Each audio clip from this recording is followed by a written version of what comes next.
سلامت عنا هبلي كبرات تملكت هورن ميديام زيناتاتن وانا وحابريتاتاتن زعلت حيزنا مزينا لنا سنة مكتال كبرات تملكتنا نزي يوتيوب channel حدش انتخوينكم سبسكرايب بمقبار بيسب زي ميديا بمخان زيناتاتن تنتانتاتن ببعلتون كبات حمد مام لايك شير مقبار اي سسعوم كبرانن لومي كابتل مدد وصق زبالة حابريتا انا نباخ مكنبل سنة مكتال اتحابريتا ما بزعبا من سي تيك توكر ادونا ايكخون كم زسعبنا مكبليم تيك توكر مرسي ادونايا بسيفو شو كما زي قرب فليتهم لو محمد زكاد زلو صواع تيك توك ايثيوبيا ماكينا نموساد ابا قدميت زركبو ادوناين يوتيناتن نمفلايا صقاميا بزخونلو بركي بصحو ابا زركبلو غزا سيفو فانتاون زقربو سيفو شو يوتينات غاشاغيرو وفري مرصان كتكايد عدل هيبوا منبارو زفلت يوم بزدما بقدميت كوينو زمرح زلو ادوناي كوينو نهالوم نمنتاي نتا تختلو زلا اقريبكا نعوون انتو حدم بمعار عدل زي تهبهم إلهم بزحات تقاوم ناقلت وزركب انتوان قال يوم دمام سيفون نهز بتقراي زلوات اللي اتيو قاليسو كبلون كسيسهم ويوم نزيز تعذب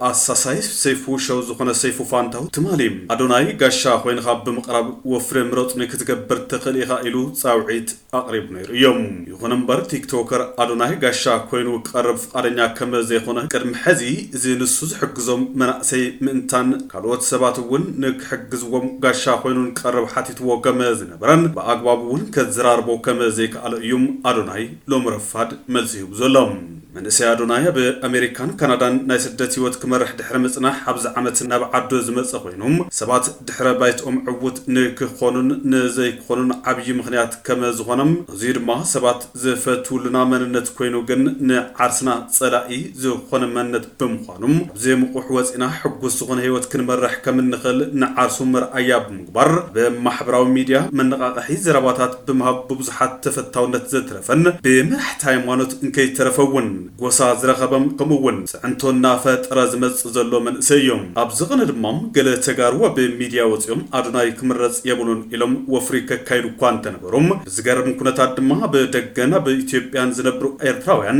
أدوناي نكعوت حيال قوسقواز ن أدوناي كفيتهم اللهم أدوناي بسنكي بوليتيكا عصب ايرتراويان إثيوبياويان بمحبراو ميديا أبيلهم أبو زركبو كوانتوانهم أبو أدوناي جن بحادة تسليفهم يركبهم مزدابو عجيبير جايس هذا طعم ما تاني أديس بس نحن خمانة أيشتكم من بعض ودوات قداي أجرهم نيروبا ده لنا نيروبا نقرب تليفون كالي سدي بنا بنتها مهاريكم يعني نيروبا هذا الشيء تالينك تسيد لهم كبعلات وصدهم يا فيلاوي تالينك تريهم أجي نا أديس أبا غيركم من حسا أريهم كم جنب ثاني أديس أبا أريهم أرينا أوكي أريهم من حسا أبينا سكت نحفتنا واسع حسا ملسهم زني أديس ني أديس أجي كلاتهم تليبرا لكم ده أو أديس تنور ماتي نيوسي كله أسكني أوروبا قدام ده نايتين بقى على أمريكا قرها ذيك نمتعرفنا نيوروبا زنا هذا اللينك خريا من البات صون تللي ما زي هذا اللينك نيوروبا ده حتى قبرنا خلي التليفون دلوقتي كده حق الفتنين اللينك كبر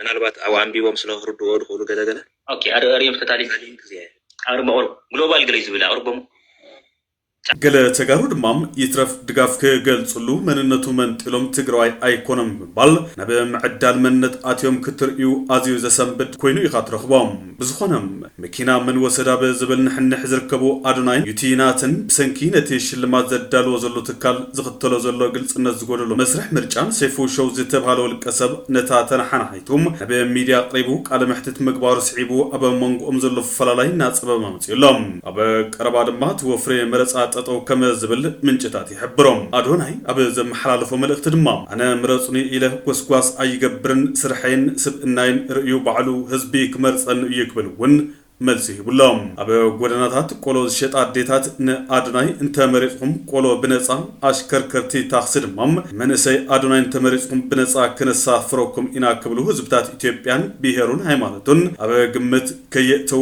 وفري مرصوون كقبرلو تعزين أينام አዶናይ በብዙሓት ፍቅርን ሓልዮትን ዘተዋቦ በሕልፍ ድማም በተፈላጥነቱ ቢሉ ንጽጉማትን ትሕግዝ ከም እውን ፍለይ ዝበለ ክእለት ዘለዎ መናእሰይ ኮይኑ ግን ሓገዝ ክረኽቦ ዘይኽእሉ ወገናት ካብ ክልል ከተማታትን ከይተረፈ ናብ አዲስ አበባ ክመጹ ብምግባር ምስ ዓበይቲ ሰባት ክራኸቦ ብምግባር ሙያዊ ክእለቶም ክዕብዩ ጻዕሪ ዝገብር ዘሎ ናይ ዘመን ቡሉጽ መንእሰይ ኮይኑሎም ክልላትን ምምሕዳር ከተማታትን ድማ ዘለዎ ተፈላጥነት ተጠቂሙ ምስሊ ክልለን ከተማ እንምዕባይ በመልክዕ ፍሊጋሻ እናዓደሙ ይርከባም ቅድመ ዋርሕ ናብ ክልል ሲዳማ ብምኻድ ነበርቲ ከተማ ዋሳ ልዑል አቀባብላ ዝገበርሉ እንትኾን ኣብ ወላይታን ካልኦት ከባብታትን ብምኻድ ድማም ባህላውን ታሪኻውን ጸጋታት እተን ከባብታት ከፋልጥ ተዓዚብና ኢና ኣብዚ ቐነ ድማ ምምሕዳር ከተማ ዳማም ቤተዘዋዋሪ ብጽዕንቱ ፈጠርቲ ማንዛኡ ዝኾኑ ተወለድቲ ታ ከተማ ዝኾኑ ጻውዒት ተገይሩሎም ኣብ ከተማ ዳማ ዝስርሑ ዘለዉ ስራሕቲ እናፋልጥ ይርከብ እታ ብሰንኪ ዝንቡ ፖለቲካ ሕወሓት ዓቕማና በተነት ደቃና ደፍእት እትርከብ ትግራይ ግን ብሰንኪቲ ኣብ ከተማ መቐለን እንደርታን ራያን ዝረብላ ዝኡ ትግራይ ኣይኮነን ክብሉ ገለናይቲ ስርዓት ደገፍትን መራርሓን ዝኾኑ መንነቱ ክምንጥልዎ ተዓዚብና ኢና እንተንሱ ግን ሰብ እንታይ በለም ኣይትበሉ ትኹረትኩም ኣብ ዕላማኹም ገይርኩም ስግጥ ፍምስ በሉና በለም ነቶም ኣብ ዝሕሉ ኩናት ዝርከቡ ኢትዮጵያውያንን ኤርትራውያንን እውን ኣብ ጎኑ አሰልፍዎም ይርከብ ክብራትን ክብራናን በዝሒ ተኸተልቲ ቲክቶክ መንእሰይ አዶናይ ኣብዚ ቀረባ መዓልታት ልዕሊ 3 ሚልዮን ዝበጽሐ እንትኸውን ሜሮፋድ ንሰይፉ ፋንታሁን ዝሃቦ ዘረባ ድማ ኣብ ውሽጢ ሒደት ሰዓታት ልዕሊ 2.1 ሚልዮን ህዝቢ ከም ዝተኸተሎ ንምፍላጥ ተኻኢሎም ክብራትን ክብራናን ብዛዕባ አዶናይ አመልኪትና ናባኹም ዘበልናዩ ሓበሬታ ብዝንዛዝም ስለምክታልኹም አመስግና ኣብ ዝቕጽል ምስ ካልኦት ዜናታትን ሓበሬታታትን ተመሊስና ክሳብ ሰላም ሰናይ ግዛም የዩቲናስ ዝግጅት ከቀረበ በኋላ እንግዲህ የአዶናይ አድናቂዎች ለምን ልጃችን አልቀረበም ሲሉ በሰይፉ ቤቤስ ላይ ጠይቀዋል። የኛ ሐሳብ ሁሉም እየመጡ ምረጡኝ እንዲሉ እድል ማመቻቸት ነው። ስለዚህ አታስቡ፣ እስከ ዝግጅቱ መጨረሻ ድረስ የተመረጡ ቲክቶከሮች እየመጡ ምረጡኝ ይላሉ። በነገራችን ላይ አዶናይን እንዲመጣ ግብዣ ቀርቦለታል። መጥቶ የምረጡኝ ቅስቀሳ ማድረግ ይችላል። ሴፍሻ ለምን አንተ ሾው መቅረብ እንደማልፈልግ በግልጽና በክብር ላስረዳ ፈልጋለሁ። አንደኛ ነገር በአካል ይህ ጥያቄ ለመጠየቅ መጀመሪያ ሰላምታ ስልክ አንደኛ በክብር አላወራኝም፣ ችላ ብላኛል። ኦኬ ሜቢ ቢዚ ሆነ ሊሆን ይችላል፣ ወይም ሌላ ሐሳብ ኖሮ ሊሆን ይችላል። በጥሩ ነገር እንውሰደው። ሁለተኛ ጊዜ ከመኪና ወርጄ መኪና ውስጥ ነበር ካንተም አክብሬ መጥቼ ሴፍሻ እንዴት ነህ ሰላም ነው ወይ ብዬ ጠይቄ ዲቻ ቮይስ የሚባሉ ልጆች አሉ ከኔ ጋር ናቸውና ወደ አንተ ኢንተርቪው ቀርቤ እነሱ ሰው እንዲያውቃቸው ፈልጋለሁ ትንሽ ድጋፍ እንዲያገኙ ብዬ ጠይቄ ነበረ። የሰጠኸኝ መልስ ዝም ብለህ ነበር ያለፍከኝ። ኦኬ ችግር የለውም። ሶስተኛ ጊዜ ማናጀርህ ስልኬን ከሌላ ኢንፍሉዌንሰር ጠየቀ። ከዛ ያ ኢንፍሉዌንሰር ደግሞ እኔ ጋር ደወለልኝና ማናጀር እየፈለገ ነው የሰይፉ አለኝ። ኦኬ ለምን እጠብቃለሁ እስከሚደውል ራሴ ወዲያውኑ ደውላለሁ። ደወልኩኝ። ከዛ ማናጀር ያለኝ አሜሪካ እንዳልክና ስትመለስ ደግሞ ስኬጁሎች እንዳሉክ ነው።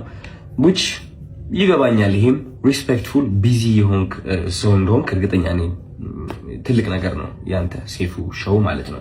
በጣም ሪስፔክት አደርገዋለሁ። ግን ከዚህ ሁሉ የደበረኝ ነገር ምንድነው? ከዚህ ሁሉ የደበረኝ ነገር አይ ቲንክ ዛሬ የተናገርከው አሽሙር ነው መሰለኝ። አይ ቲንክ አሽሙር ነው። አየህ እኛ ሰዎች ስንባል መጥፎ የሚባል ሳይድም አለን፣ ጥሩ የሚባል ሳይድም አለን። ችግሩ ሁላችንም ነጭ በግ እንደሆነና ምንም ጥፋት እንደሌለን ገመና እንደሌለን ስለምናስመስል ነው እንጂ የኛ ገመና ቢሸት ኖሮ ከቤት አንወጣም ነበር። ግልጾኝ ልንገርክ፣ ችግሩ እኔ ገመናዬን አካፍላለሁ። ይህ ገመና ማካፈለው ደግሞ ዝም ብዬ ስድ ሆኜ ለመታየት ሳይሆን በዛ ተመሳሳይ ገመና ታስረው ራሳቸው ሊያጠፉ የቀረቡ በጭንቀት ያሉ ሰዎችን ለማዳን ስል ነው ገመናዬን ያካፈልኩት እንጂ ጅል ሆኜ አይደለም። እና ዛሬ የተናገርከው ንግግር ደግሞ ይህ ገመናን እያነሳ ነበረ which is እነዚህ ቃላቶች ማለት ነው። ይህ ገመና ተጠቅመ ደግሞ እንደኔ አይነት ያሉ ሰዎች ከሚዲያው ገሸሽ ማለት እንዳለባቸውና መደነቅ ወይም ከፍ ማለት እንደሌለባቸው መልእክት አድርሰሃል።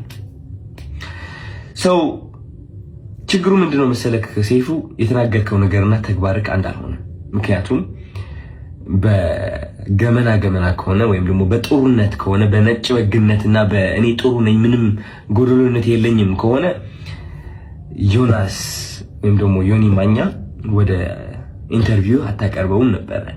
ምክንያቱም እሱ ብዙ ሰዎችን እየሰደበ ሃይማኖትንም ይሁን በፖለቲካም በብዙ ነገር ሰዎችን እየጠላና እያወዳደቀ የኖረ ሰው ነው። ግን አይ ቲንክ በጥሩ እናስበውና ዮኒ ማኛ አንተ ወደ ሾውክ የጠራኸው ጥሩነቱን በማየት ነው ብዬ አስባለሁ እንጂ መጥፎ የሚባለው ያ ገመና ወይ መጥፎ የሚባለው ሳይዱ ብታየው እንዴት አድርገህ ታመጣዋለህ? ግን ጥሩ ነገሩ አይተህ ወደ ሾውክ አቀረብከው ማለት ነው። ችግሩ ግን እኔ ላይ እሱ ነገር አላደረግም። አይ ቲንክ ያ ሁሉ ጥሩ ያደረግኩት ነገር ሳታይ ያቺ ትንጥየዋ ገመና ያልካት ነገር ጠርተክ የተናገርከው ነገር ተናግረሃል። ምን ልልክ ነው የምፈልገው ወደ አንተ ሾው መቅረብ የማልፈልገው ሳላከብርህ ቀርቼ ሳይሆን ወይም ሳልወድህ ቀርቼ ሳይሆን ኦፍ ኮርስ ወድሃለሁ፣ አከብርሃለሁ፣ እያየሁህ ነው ያደግኩት። ግን የተናገርከው ነገር ደስ አላለኝም። ከጥሩነቴ መጥፎነቴ መርጠክ ስላየክ ደብሮኛል። ያንተ ምርጫ ነው። ኦፍ ኮርስ ሰይፉ ሁለት ሳይድ አለው። ብዙ ሰው ያንተ መጥፎ ሳይድ ሊያይ ይችላል፣ ብዙ ሰው ደግሞ ያንተ ጥሩ ሳይድ ሊያይ ይችላል። እኔ ደግሞ ያንተ ጥሩ ሳይድ ነው ማየት የምመርጠው። ገባህ አይደለ? እና ያኔ ያቺ ትንጥ የገመና የምትባለው ሳይድ እሷን ማየትህ ትንሽ ደብሮኛል። ስለ ምርጫ ቀስቀሳው ደግሞ ወንድሜ ያንተ ምርጫ ቀስቀሳ አያስፈልገኝም። ሰው ከወደደ ከፈለገ ከመረጠ ይመርጣል፣ ነፃነት አለው። ምንም ምረጡኝ ብዬ አልተናገርኩኝም እኔ ማለት ነው።